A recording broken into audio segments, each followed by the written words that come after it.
Hello students, तुम्हा सर्वांचं स्वागत आहे माझ्या यूट्यूब चॅनलवरती आणि मी तुमची खुशी मॅम. आज तुम्हाला इयत्ता 5वीतील परिसर अभ्यास भाग 2मधील धडा 3 पृथ्वीवरील सजीव या धड्याच्या स्वाध्यायावरील प्रश्नांची उत्तरे घेऊन आलेली आहे.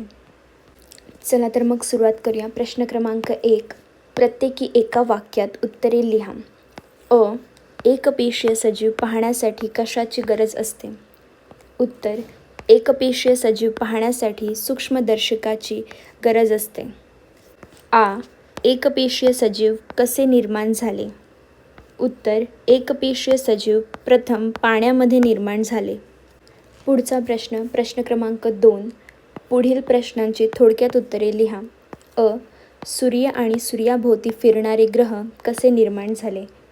उत्तर: सुमारे 4.5 अब्ज वर्षापूर्वी अतितप्त वायू व धुळीचा एक प्रचंड गतिमान ढग अवकाशात निर्माण झाला. त्याच्या अत्यंत वेगवान व चक्राकार गतीमुळे त्याचे विभाजन झाले. या विभाजनातून सूर्य व त्याच्या भोवती फिरणारे ग्रह निर्माण झाले. प्राण्यांची 2 वैशिष्ट्ये लिहा. उत्तर: प्राणी श्वासोच्छवास करतात.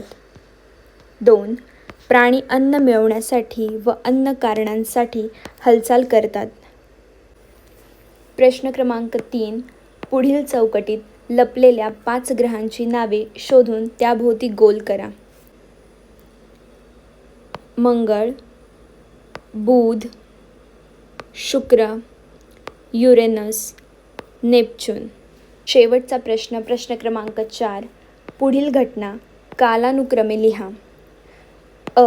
पृथ्वीवर जलाशयांची निर्मिती झाली. सूर्य आणि सूर्याभोवती फिरणारे ग्रह निर्माण झाले.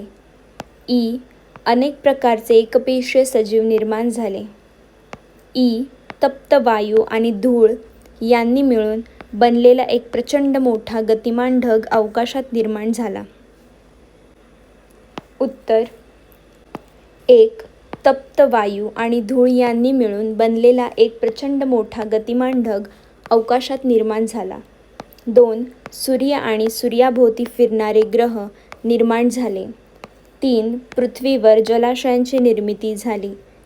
4. अनेक प्रकारचे एकपेशीय सजीव निर्माण झाले. तर इथे आपल्या सर्व प्रश्नांची उत्तरं झालेली आहेत. व्हिडिओ आवडला असेल तर प्लीज चॅनलला सबस्क्राईब करा, व्हिडिओ लाईक करा, शेअर करा. काय डाऊट असेल तर कमेंट सेक्शनमध्ये नक्की विचारा. भेटूया नेक्स्ट व्हिडिओमध्ये. Thank you for watching. बाय.